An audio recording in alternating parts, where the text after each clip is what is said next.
This video is educational and information purpose only. Data entry operator काफ़ी अच्छा लगता है ना कि कंप्यूटर में बैठ के वर्क करना है, और इस तरह की गवर्नमेंट जॉब भी आती है। आज बात करने वाले हैं डाटा एंट्री ऑपरेटर के कंप्लीट गाइड पर कि कौन सी गवर्नमेंट जॉब्स होती हैं, उनकी क्या एलिजिबिलिटीज़ होती है। इसमें आपको बता दूं, डाटा एंट्री ऑपरेटर की गवर्नमेंट जॉब्स के लिए ग्रेजुएशन रिक्वायर्ड नहीं है, 12 पास आउट भी बन सकते हैं।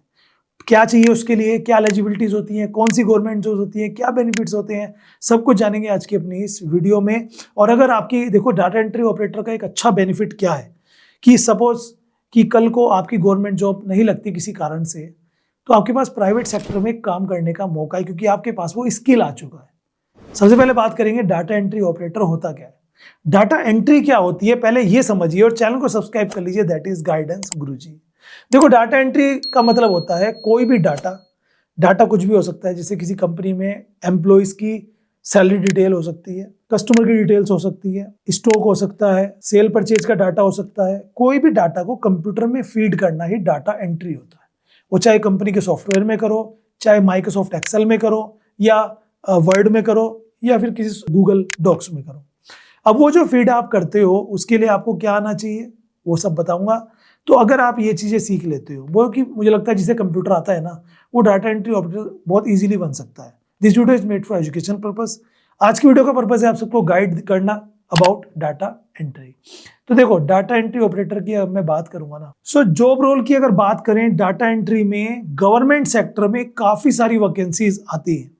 जैसे मैं बात करूं मिनिस्ट्रीज में, स्टेट जो मिनिस्ट्री आपकी मंत्रालय होते हैं भारत सरकार के, उनमें वैकेंसीज आती हैं। बाकी स्टेट गवर्नमेंट में आती है। जो कोर्ट होते हैं, डिस्ट्रिक्ट कोर्ट और हाई कोर्ट, सुप्रीम कोर्ट, उसके अलावा रेलवेज में वैकेंसीज निकलती है, इनकम टैक्स डिपार्टमेंट में वैकेंसीज होती है, एक्साइज में वैकेंसीज होती है, सेल टैक्स डिपार्टमेंट में वैकेंसीज होती है, म्यूनसिपल कॉरपोरेशन में वैकेंसीज होती है, इलेक्ट्रिकल बोर्ड में वैकेंसीज होती है। सोचो, हर सेक्टर में रिकॉर्ड्स होते हैं, उन रिकॉर्ड को फीड करने के लिए एक ऑपरेटर की नीड होती है, जिसको हम डाटा एंट्री ऑपरेटर कहते हैं। अब उसके लिए क्या क्या चीज़ें रिक्वायर्ड्स हैं मैं आपको बता दूं। सबसे पहली चीज़, ये सभी वैकेंसीज 12 पास आउट के लिए होती हैं, मोस्ट ऑफ देम। तो इनमें आप तो एक तो 12th होना जरूरी है आपका। 12th के साथ साथ आपको बेसिक कंप्यूटर आपने किया हो, या कंप्यूटर का कोई डिप्लोमा लिया हो, या डाटा एंट्री का कोई डिप्लोमा लिया हो। फॉर एग्जाम्पल, आपने DCA कर लिया, डिप्लोमा ऑफ कंप्यूटर एप्लीकेशन, जिसमें आपने डाटा एंट्री भी सीखा, या आपने CCC का कोर्स कर लिया, या आपने कोई बेसिक कंप्यूटर का कोर्स कर लिया जिसमें लेकिन आपको पकड़ अच्छी है। क्योंकि जब डाटा एंट्री की जॉब में आप अप्लाई करोगे तो वहाँ पर रिटन एग्जाम्स के साथ आपका टाइपिंग टेस्ट भी देखा जाएगा, तो उसके लिए आपको थोड़ी बहुत टाइपिंग भी अच्छी खासी आनी चाहिए। अब बात कर लेते हैं कौन कौन सी वैकेंसीज आती हैं एंड आपको क्या ध्यान रखना है। डाटा एंट्री में अगर प्राइवेट के लिए भी जा रहे हो तो फ्रॉड होते हैं, उससे कैसे बचना है, एवरीथिंग। तो पहला स्टेप है best exams for data entry operator. सबसे पहला है SSC का CHSL, यानी कि combine higher secondary level. 12 pass out के लिए लोअर डिवीजन क्लर्क और डाटा एंट्री ऑपरेटर भारत सरकार के विभाग और मंत्रालयों में वैकेंसीज होती हैं। प्री एग्जाम्स होता है, मेंस होता है एंड इंटरव्यू होता है। इसमें आपको बता दूं, कोई भी 12वीं पास अप्लाई कर सकता है 18 साल से 27 साल उम्र तक। टाइपिंग टेस्ट भी आपका यहाँ पर होता है, सैलरी ठीक ठाक होती है, बढ़िया होती है। दूसरी वैकेंसीज आती है रेलवे में, जो वैकेंसीज होती है NTPC की, जिसे हम नॉन टेक्निकल पॉपुलर कैटेगरी में मानते हैं, और उसमें भी डाटा एंट्री ऑपरेटर की वैकेंसीज होती है, जिसे हम कहीं ना कहीं क्लर्क या टाइपिस्ट या डाटा एंट्री की पोस्ट कहते हैं। इसमें भी सैलरी अच्छी खासी होती है। उसके अलावा इनकम टैक्स डिपार्टमेंट के लिए जो वैकेंसीज होती हैं, और IB के लिए, EC के लिए, इलेक्शन कमीशन, इन सबको SSC CHSL में ही माना जाता है। ठीक है, कभी आप सोचो कि उसके अलग पोस्ट आएंगी। नंबर 3, स्टेट गवर्नमेंट के अंडर में आने वाली म्यूनसिपल कॉरपोरेशंस या सेल टैक्स, या स्टेट में एक SSC होता है डिपार्टमेंट।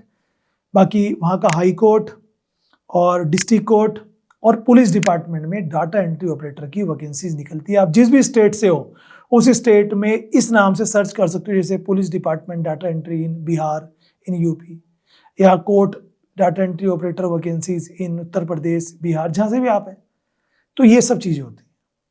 चाहिए क्या रहता है, आपने 12th किया हुआ हो, बेसिक कंप्यूटर आपको आता हो, माइक्रोसॉफ्ट वर्ड, एक्सेल आता हो, और टाइपिंग में 30 से 40 वर्ड्स पर मिनट, 30 to 40 WPM वर्ड पर मिनट की स्पीड आपकी होनी चाहिए।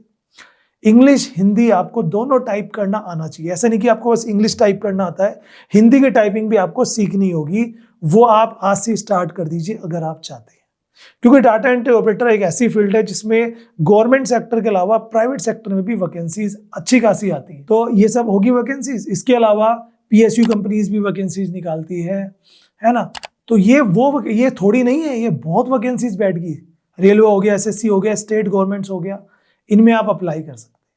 सभी में 12 चाहिए होता है, इससे ज़्यादा नहीं चाहिए होता। एंड अगर आप चाहते हो कि मुझे सर इसमें आगे करियर बनाना है, तो ये बता दो, मैं अभी 12th कर चुका हूँ, मैं क्या करूँ, मैं कौन सा कोर्स करूँ, कौन सा कोर्स मेरे लिए अच्छा होगा।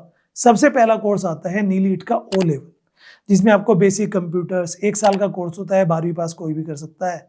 इसमें गवर्नमेंट रिकॉग्नाइज सर्टिफिकेट आपको मिलता है। तो इसमें कंप्यूटर बेसिक सब समझा दिया जाता है, टाइपिंग वगैरह भी कराई जाती है।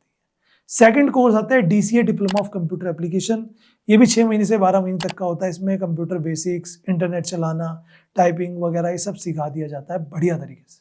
टैली वगैरह भी एब्सोल्युटली इसमें सिखाई जाती है। थर्ड आता है एक स्टेनोग्राफी का सर्टिफिकेट। स्टेनोग्राफी मीन्स आशुलिपिक, जिसमें आपको शॉर्ट हैंड टाइपिंग सिखाई जाएगी। बढ़िया स्पीड आपकी होगी तो उसमें आप करियर बना सकते हैं। शॉर्ट हैंड टाइपिंग की एक वैकेंसीज अलग से भी आती है, SSC की, SSC स्टेनोग्राफर की बढ़िया वैकेंसीज होती हैं, जिसमें 12वीं पास होती है। उसमें मैथ भी नहीं आता, इंटरव्यू भी नहीं होता, बस आपको टाइपिंग करके दिखानी होती है। 80 से 85 वर्ड्स पर मिनट की शॉर्ट हैंड टाइपिंग स्पीड उसमें बना लो, ठीक है।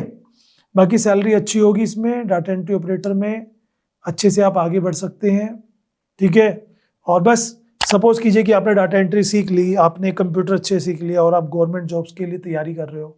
एनी हाउ आपकी गवर्नमेंट जॉब नहीं लगती, तो आप प्राइवेट सेक्टर में अपना एक अच्छा सा रिज्यूम बनाकर डिफरेंट प्रोफाइल्स में, डिफरेंट सेक्टर में अप्लाई कर सकते हो।